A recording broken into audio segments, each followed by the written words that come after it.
සුබ දවසක් සියලු දෙනාටම. ඔබ දන්නවා මේ මගේ ආදරණීය මිත්‍රයා WD වීරසිංහ අපේ හිටපු මන්ත්‍රීතුමා. ජනාධිපති මැතිවරණය කියන්නේ අපේ රටට ඉතාමත් වැදගත් මැතිවරණය. මොකද ඉතිහාස කතාව නම් රජතුමා තේරුවා වගේ තමයි රටේ මුල් පුරවැසියා විධායක බලතල තියෙන ජනාධිපතිවරයා තෝරනකොට අපි කිව්වා ලේසි පාසුවට තෝරන්න එපා. රටේ රජතුමා තෝරනකොට රටේ නායකයා තෝරනකොට විශාල පැතිකඩයන් දිහා බලලා තෝරන්න. මොකද අපි දෙන්නම වේදිකාවේ විශාල බැනුම් අහගෙන අපේ පවුල් වලට පවා බැනුම් අහගෙන අපි දෙන නිරන්තරයෙන්ම කිව්වා ගෙදර පොල් ගහක්වත් පොල් ගහ නගින්න අත්දැකීමක් නැති කෙනෙකුට නගින්න දෙන්න එපා. මොකද තැඹිලි වල්ල කුරුම්බ වල්ලයි පොල් වල්ලයි හරියට හොයාගන්න බැරි කෙනා කුරුම්බා කඩන්න පුළුවන් පොල් කඩනවා වෙනුවට. ඉතින් ඒ නිසා අපි ඒක සරල උදාහරණයක් අරගෙන අපි ඒ කාරණාව කිව්වා මතක ඇති. හැබැයි රටේ බහුතර ජනතාව හිතුවා ඒ වෙලාවේ උගණ්ඩාවේ සල්ලි ටික ගෙනල්ලා රාජපක්ෂවරු හොරා කාපු සල්ලි ටික ගෙනල්ලා මැති ඇමතිවරු හොරා කෑවනම් ඒ සල්ලි ටික ගෙනල්ලා අනුර කුමාර දිසානායක සහෝදරයා රට සුගිත මුදිත කරලා ඒ සල්ලි පාවිච්චි කරලා බඩු මිල අඩු කරලා හොඳට සැපට කන්න බොන්න දීලා අගහිඟයක් නැතුව මේ ප්‍රශ්න විසඳගෙන යාවි කියලා. හැබැයි අද අපිට පැහැදිලි කිසිදු අත්දැකීමක් නැති පුජ්‍යලයක් ජනාධිපති කරාම මේ තත්ත්වය අපේ රටට උදා වෙන එක අපි දැනගෙන හිටියා. ඒක අහන්න දෙයක් නැහැ. ඉතින් ඒ නිසා දැන් ඉතින් කරන්න දෙයක් නැහැ. අපිට මතක් කරන්න තියෙන්නේ පරණ කතා සියල්ල අමතක කරලා කවුරු ජනාධිපතිතුමත් කවුරු ආණ්ඩු කරත් අපේ රටතරන් දරු පැටවුන්ට බාර දෙන්න තියෙන රට මේ වෙලාව අපි ඉවසීමෙන් බුද්ධිමත්ව රට ගැන හිතලා අපි කටයුතු කරමු කියන ආරාධනාව සමස්ත රටේ ජනතාවට කරනවා. අපහසු කාලයක් අපිට විතරක් නෙවෙයි සමස්ත රටවාසීන්ට. නමුත් අපි කියපු කතා ඇහුවනම් මෙවැනි තත්ත්වයක් උදා වෙන්නේ නැහැ කියලා තමයි විශේෂයෙන් මට නම් කියන්න තියෙන්නේ. මොකද අත්‍තරම මේ වීරමල්ලි කියන්න තියෙනවාට.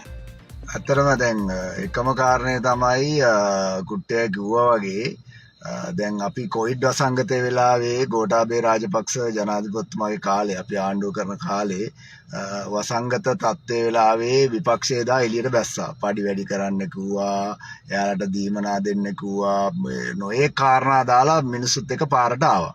හැබැයි අද මං හිතන ආණ්ඩුව සතුටු වෙන්න ඕන විපක්ෂයක් විදියට අපිට අපේ පක්ෂයේ ජාතික සංවිධායකතුමා නාමල් රාජපක්ෂ මැතිතුමා අපේ පක්ෂේ නායකයෝ අපිට උපදෙස් දෙන්නේ ජනතාව අසීරුතාවයට පත් වෙලා ඉන්න වෙලාවේ අපි දේශපාලන බලය වෙනුවෙන් ඒක පාවිච්චි කරන්න අවශ්‍ය නැහැ. දේශපාලන බලය ප්‍රජාතන්ත්‍රවාදී විදියට අපි මැතිවරණයකදී ලබා ගන්න කටයුතු කරමු. මේ වෙලාවේ පුළුවන් තරම් ජනතාවට අපිට දෙන්න පුළුවන් සහනයක් තියෙනවා නම් ඒ සහනය දෙන ගමන් ඒනේ වැඩ කරන ගමන් ජනතාවගේ ප්‍රශ්න ටික ආණ්ඩුවට කියන ගමන් වැඩ කරන්න කියලා.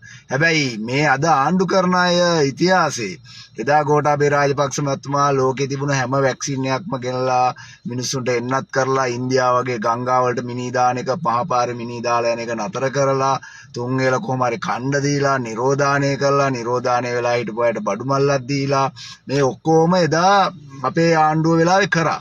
හැබැයි අද ප්‍රශ්නේ තියෙන්නේ කියනවා ඩොලරුත් තියෙනවා සල්ලිත් තියෙනවා එතකොට මේ බය වෙන්න එපා. හැබැයි අපිට කියන්න තියෙන සල්ලි තියෙන එක ඇත්ත.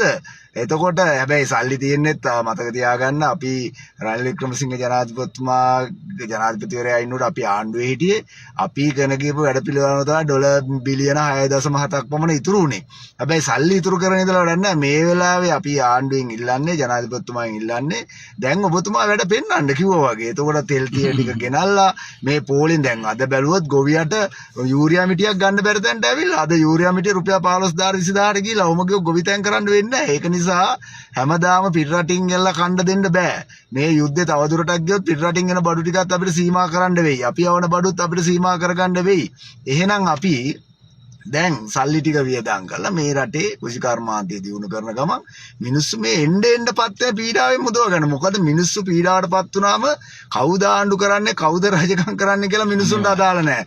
Tamanට ප්‍රශ්නේ ආවේ ගමන් මිනිස්සු ඒ වෙනුවෙන් කතා කරන කර. අපි ඉල්ලන්නේ මිනිස්සු මහා පාට බස්සලා අරගල කරලා ඒව කරන්න කියන එක නෙවෙයි. අපි කියන්නේ ආණ්ඩුවට මිනිස්සුන්ට ප්‍රශ්නේ ඇවිල්ලා පාරට බහින්න කලින් ඔබතුමාලට ආණ්ඩු බලය දීලා තියෙනවා වැඩ කරන්න පුළුවන් කියලා තියෙනවා.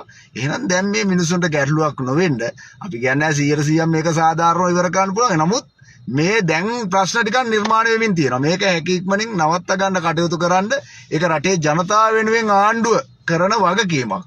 ඒක කරන්න කියන එක තමයි මට විශේෂයෙන්ම කියන්න තියෙන්නේ. අනිවාර්යයෙන්ම ජනතාවටත් කියන්න තියෙන්නේ සියලු දෙනාම බොහොම ඉවසීමෙන් මේ වෙලාවේ අපි කටයුතු කරගෙන යමු. මොකද ඕනෑම ප්‍රශ්නයක අවසාන ප්‍රතිඵලය අපේ රත්තරන් දරු පැටවුන්ට මේ රටට බලපාන්නේ. ඉතින් ඒ නිසා අපි දේශපාලන නායකත්වය දෙන්නේ රටේ සුගතියට මිසක් රට ආපසට යන්න නෙවෙයි. බොහොම ස්තුතියි සියලු දෙනාට. ජය වේවා. ජය වේවා.